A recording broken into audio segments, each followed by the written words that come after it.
What is up, guys? Welcome back to another video. Today we have got a super exciting one because the engine, wherever it is, there, is finally going in the car. But before we do that, we've got some super nice parts to install, and yeah, well, let me show you them. So here we have two lovely packages from speedinparts.co.uk. By far the best deals on any car parts you can get. I highly recommend getting parts from them. You will not find parts cheaper. They offer amazing deals and super awesome customer service. You can email them and they'll get straight back to you as well. But yeah, let's show you what's in here. I'll also leave a link down in the description where you can buy all this, so make sure you go check that out. But let's get into this. Oh yeah, we have got the PMC adapter kit for the ZF gearbox.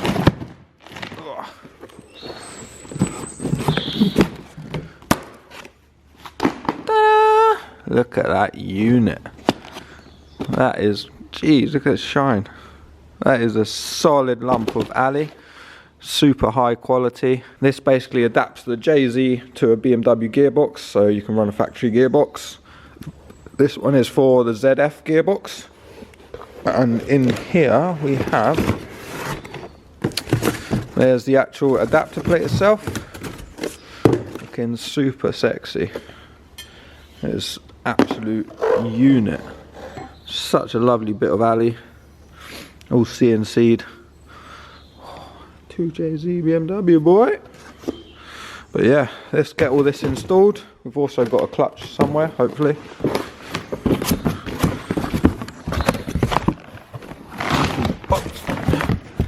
They sent some stickers for the car as well, some freshies. In here we've got the 6-puck clutch, which is rated at like 500 newton meters, something like that. 500-600 newton meters, I can't remember off the top of my head. And then we've got the Satch Performance pressure plate. But yeah, let's start installing this, put that engine on the crane and then try and get the gearbox on. And then it can go in. Also, if you missed the previous video, we painted the bay and look at it twinkle in the sun. So nice. We also, I didn't film it, but we installed new poly bushes, we installed a new braided clutch line, I redone all the brake pipes as well, so they're all new. And we also installed this slim steering shaft to, basically because the manifold was hitting slightly on the little rubber bit that was here, so we got rid of that. But yeah. Alright, so before the engine goes in the car, I've been sent these beautiful titanium bolts. Let me get them out quick. Excuse my dirty hands, but look at that. Beautiful oil slick style titanium exhaust studs with 12-point bolts on them, or nuts, sorry. They've got a little Allen key bit as well, so you can thread them into your block. These are so light, and they won't rust as well. These are from Boosted JZ over in Canada. I'll put their website up here. Also, check the link in the description. I'll leave it for these. They're an awesome price and they ship worldwide as well. If you use code MAXF, the one on the screen here, it will give you 10% off of their whole website. And they do rods, they do loads of JZ stuff, intakes, exhaust manifolds. You can get these for your intake manifold as well and your turbo fittings. So these are super nice, high quality. They're not like some tacky ones. They feel really nice, threads are really smooth. But yeah, let's fit these on there and see what she looks like. Alright, so I've taken all the nuts off now. With titanium, it's always good just to put a bit of copper grease on the threads that are going to go into the block. Because the block's alley, these are titanium alley that can expand and they can get stuck. I'm not saying they will, I'm just saying it's a good thing to do to prevent that. So just put a little bit of copper grease on here, not too much, you don't want to come loose. And then yeah, let's put these on here and see what she looks like. There we go, they're all in now. You just nip them up a little bit with the Allen key, you don't have to go crazy because once you put the nuts on it all tightens anyway, so don't try and crank them really hard with an Allen key because you'll end up snapping your Allen key or something. But yeah, it's already looking sick. Let's get the manifold on. There we go. Oh my god, they look so beautiful and they're never going to go rusty. Bonus. Make sure you check out Boosted Jay-Z and use code MAXF for 10% off the whole website. So you can literally get anything and you'll get 10% off.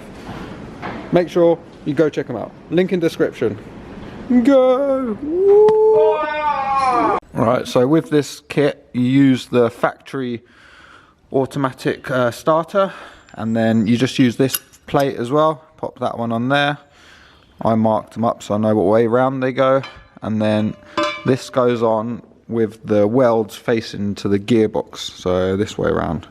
Then you have to put in this little bit. It's basically a crank extension, because obviously the flywheel is going to be sticking out further. It gives the flywheel something to sit on. And you just get a rubber hammer, tap that in gently, and yeah, job's a good one. Next step, just slide this on. Line up the bolt holes, like so. That's about right. Looks so weird, doesn't it? And then these are the ones for the flywheel.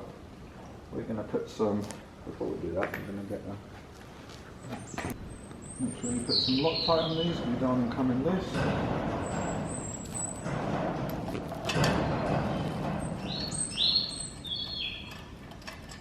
Right, so the first thing I've done, I've gone round, done them all to 30 foot-pounds, and now I'm just going to crank them up to 63 foot-pounds of torque. That's what they recommend, so let's do that quick. Alright, so we're just putting the actual adapter plate on now. That's how it goes, I think. This little water pipe does touch, so we're going to have to undo the bolts and sort of massage it out of the way. But yeah, I'll get back to you in a sec. Right, so we're just bolting on the pressure plate. We've put the clutch in. The only thing is I don't have a clutch alignment tool, so we're kind of winging this, see how that goes. But put some Loctite on these and then just screw them up. I'm going to tighten them now, trying to keep the clutch centered, but I don't know. This could be fun. Give you an update in a second, see how this goes. Right, she is all on. Torqued them down to 18 exactly. About 18 ooga-doogas. No, I'm joking. We did actually torque them. Probably higher than they're supposed to be, but yeah. I tried getting it central. It looks pretty good, to be honest. We'll soon find out. And we'll try and put the gearbox on, but yeah. Now, got to do a few bits to this. We've got a new release bearing, and we have to change the little pivot as well. It's slightly longer than the factory one, so I'll swap that over quick. And yeah, then I'll get back to you. Right, so this is a little bit you have to change over. There's the original one. It's quite a bit longer. Just pop it in there. Find a little nut to go in the back, because it does have a thread on the back. Hold it in, and then yeah, job's a good one. Also fit the two little dowel pins, one there and one there. Yeah. There we go, release bearing is in. Make sure you put a little bit of grease on the shaft, just because it is a moving part, so make it a bit smoother. But yeah, now we've just got to do the fun bit and try and make these two up. Wish us luck. There we go, she's all in. That was a struggle, to say the least, but lined up all right. There's only a couple that don't line up, so maybe it's for a slightly different gearbox, I'm not sure, but most of them are in there. I think I've got pretty much all the ones that I can get in all around here. It might be, I don't know, there's one there that can go in. But yeah, not too bad. Next step is you need to drill the threaded holes out on the starter motor, because a bolt goes through and threads into the actual adapter plate. So just drill them out enough for a bolt to fit to, basically. Changing the input shaft seal. Oh, it is. I think. What size socket should it be? Alright, everything's on there now. We changed the oil, put new oil in the gearbox as well. So now, just got to try and get it in there. Should be fun. Alright.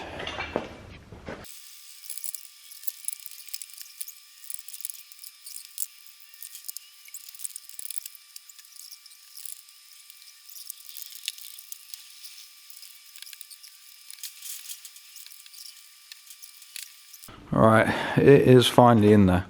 It has taken us probably about 3 hours to get it in there. We ended up having to drop the subframe, get it in, and then put the subframe back up. It was an absolute nightmare, to be fair. It wasn't as simple. With the gearbox on, it was way harder than without the gearbox. It looks like it's sitting a bit tall. I don't know. It might just be me, but now let's just bolt some bits up now and then call it a day. I think might just bolt the turbo on, have that on there. But yeah, there we go. Bolted up the turbo, sorted out my wiring, working out what I need to do next. That can wait. I'll do that next time. Still quite a bit of wiring to do. But yeah, she is in there and looking fresh. Look at that. Jeez. Don't worry about the valve covers, we're going to repaint them. They're all peeled off, so yes. We're going to primer them properly and stuff this time. Hopefully it doesn't peel again, because of the situation, it's not ideal. But yeah, it's getting there. All done. Right, that is going to be it for today's video. We are both knackered. That took way longer than I expected. I was hoping to have loads more bits bolted up today, but we spent most of the day just trying to get the engine in. Don't know why it was so difficult, but it is what it is. Next week we have got some new coilovers to go on, so probably be installing them. So yeah, hope you're enjoying all the JZ content. Leave a comment down below if you want to ask me any questions, or message me on my Instagram. I'm always happy to answer them. Yeah. Make sure you subscribe, and I will see you in the next one. Goodbye.